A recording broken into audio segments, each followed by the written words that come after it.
And what's up? It's the same. According to another guide. I'm gonna do 3 guides, but one for each video.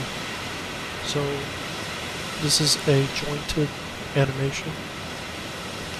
The jointed animation is gonna have a rocket flame, has a welding tool for his face. It's gonna have a sparks constant on and off. Double flames for the thrusters of the back. The body, which is a glued object in the center, attached to a glue point. So you have the glue dummy object, and then this body right here is going to be attached to the dummy object. So I'm going to move it aside so you guys can see. You see? This is a map I'm working on. I'm going to release it in a couple weeks and it's done. It's Skytown, Elysia, because there's a lot of artificial intelligence. So the purpose of this video is to make an artificial intelligence for the map, which I'm just going to call them jointed AI animations.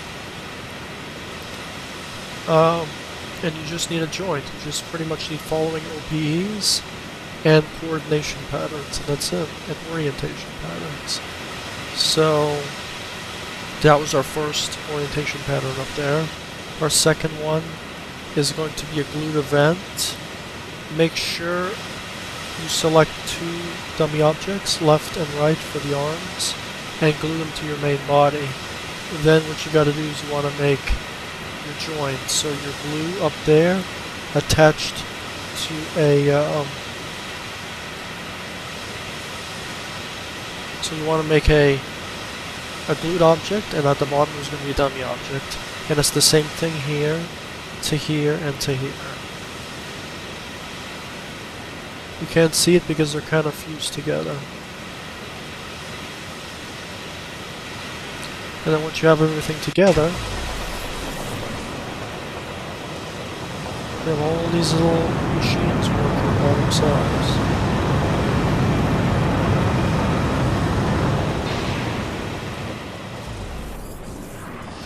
Oh yeah, and I forgot to mention, this is the code I used for him.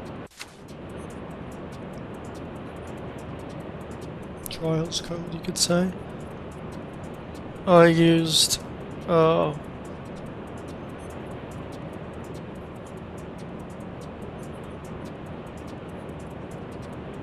effect on and off.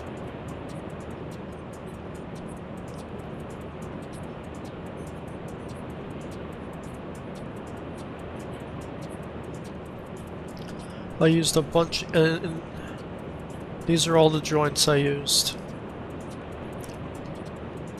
This is joint. This is joint A, B, C, and D. So this is the main body. So the main body is going to have a yaw movement. It's going to have a Z movement. It's going to have a Y movement. Y is up. Z is left and right. Bank is diagonal.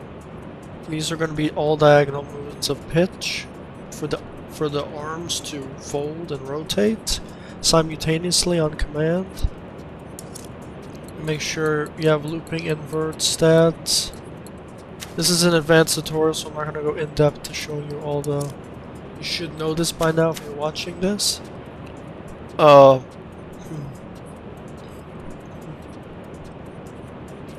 So yeah, and then I have following animation, collision, and the sound sources, so you don't go through the object in real time.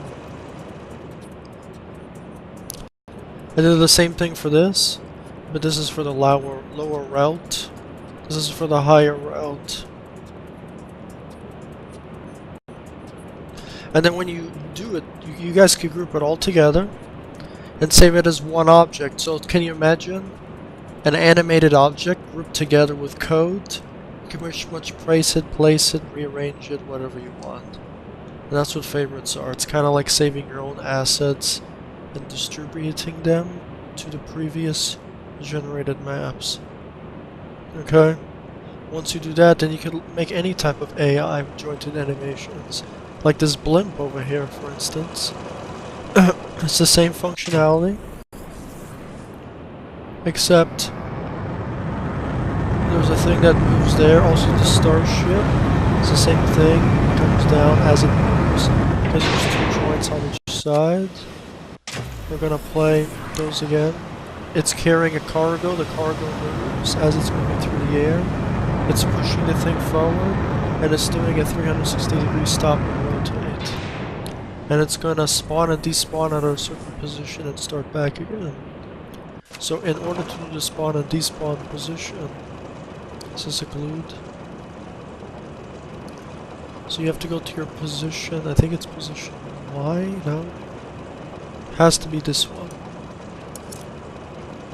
Make sure it is loop. No, it's not this one.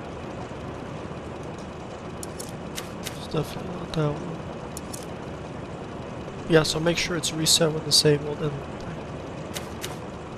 then you should have your animation forward and then it resets back, resets back, resets back.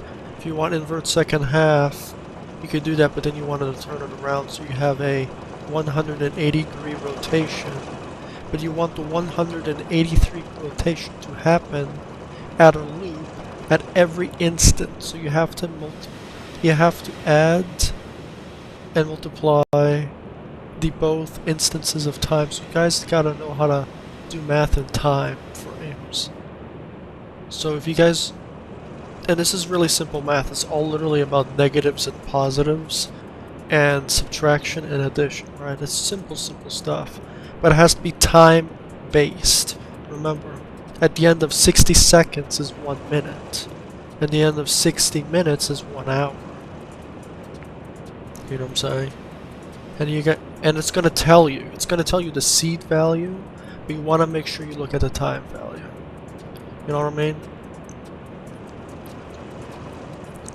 Oh, and it'll just be a lot simpler like that, because it tells you the time anyway, so you don't have to really understand the seed code in order to understand how the game works, because it actually tells you about the time code anyway. So once you get the time code going, then you can actually make your own custom value event, which I'll show you here. 226,635 end seed is 60 minutes, and when that counts up, it's equivalent to 30 minutes in real time.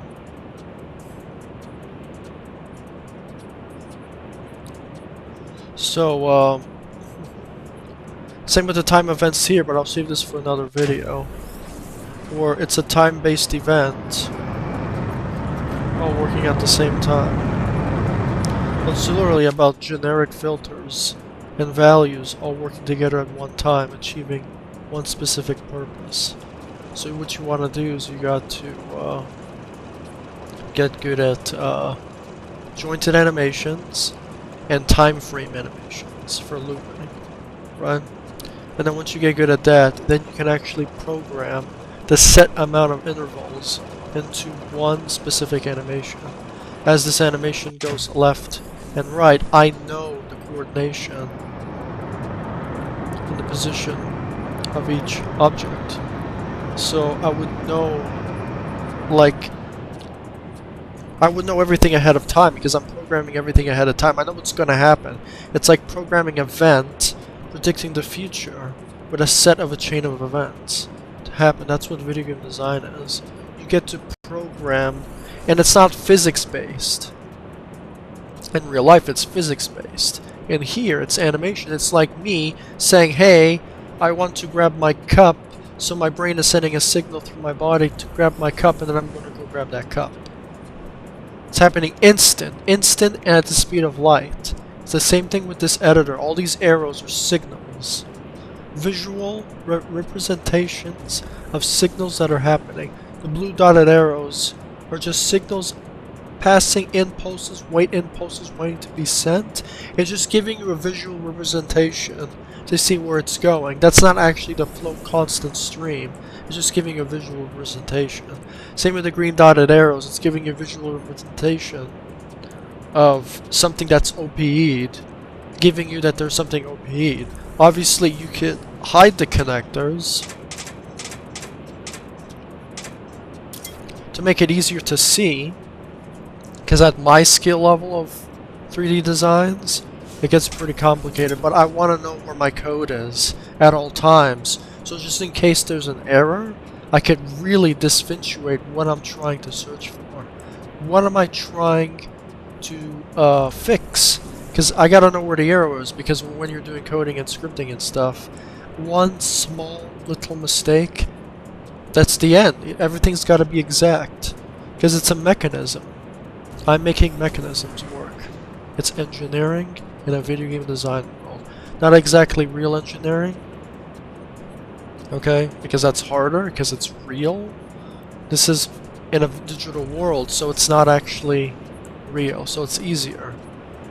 So I'm gonna call this programming.